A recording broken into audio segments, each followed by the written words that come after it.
got my license. I got my license. Yes, that is right, boys and girls and non-binary friends. After months of practice, blood, sweat and tears, I finally managed to get my full driver's license.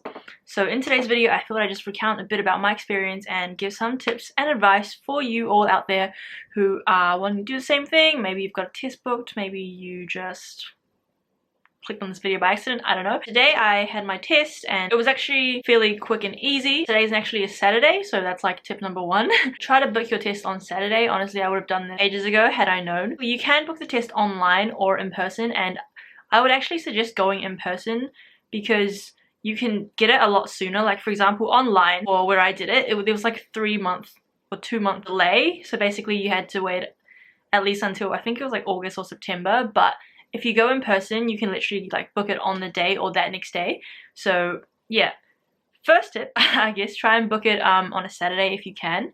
And because the Saturday is a bit like, it's not technically open, so you gotta go like on a Friday and basically just ask to do the test the next day. Another random thing, they did end up charging me like a 2% fee because I paid by credit card. So if you have like FPOS, try to bring that with you. On my test, so I turned up, I got told to go there half an hour early, and for some reason the traffic today was just terrible, so I ended up literally getting there like 5 minutes before my test. But yeah, try and leave some room. You don't have to be super early, but like I would say at least 20 minutes. Like your second go, it's fairly quick because you don't need to do the eyesight test, the photo or the paperwork. So at least like 10-15 minutes early is a good time.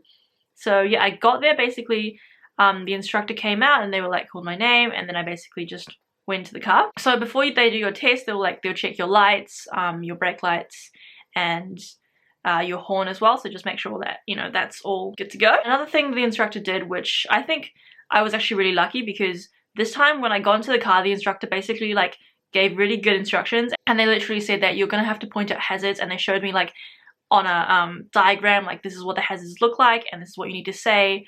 So yeah, that was really good, because in my first test, like nobody said that. So I guess it depends on your instructor, and I think it does come down to a little bit of luck.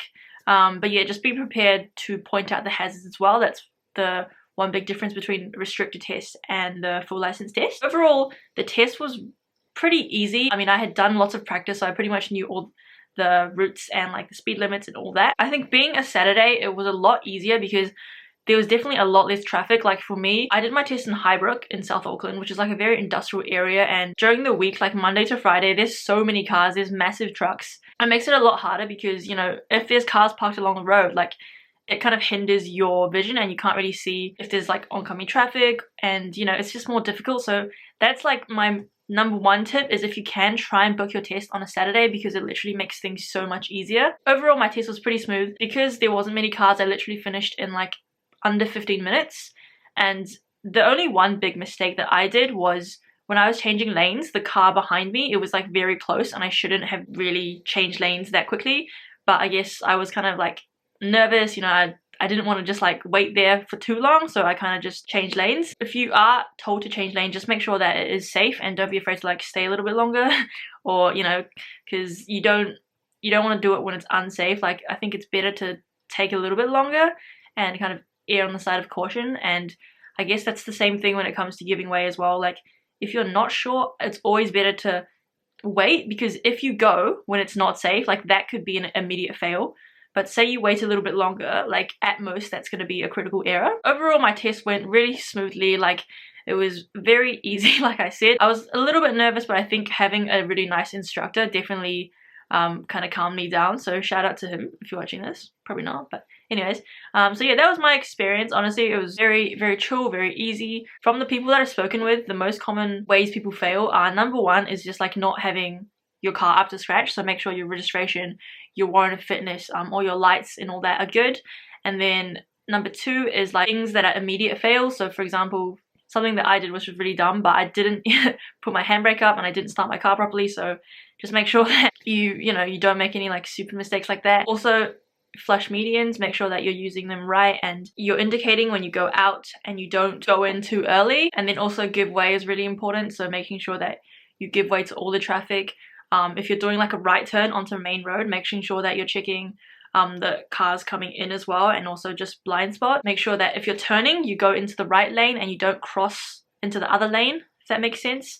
And then finally just speed limits, which is pretty basic, but make sure you get to know all your speed limits. I remember when I was driving, there was a point where he asked me like, you know, what's the speed limit for this road, so make sure that you're familiar with that. Overall, the full license test is pretty basic. Just make sure that you do lots of practice. Ideally try and do your test on a Saturday, and yeah, that's basically my tips. Final thing I want to end on is I put a lot of pressure on myself to pass the test, because I did hear people say like, oh, it's super easy, like don't worry, you'll pass without a problem. But if you do end up failing for whatever reason, just know that, you know, you can just take the test again, and don't be afraid to try again, because I do know a lot of people that failed the test once or even twice and then just gave up and just like was like, you know, screw this, I'm not going to do it. But don't give up. If you fail once, that's totally fine. Do the practice, book it on a Saturday like I keep on saying, and just try again. And yeah, that's it for today's video. I hope you guys found it helpful, and I'll see you guys in my next one. Ciao.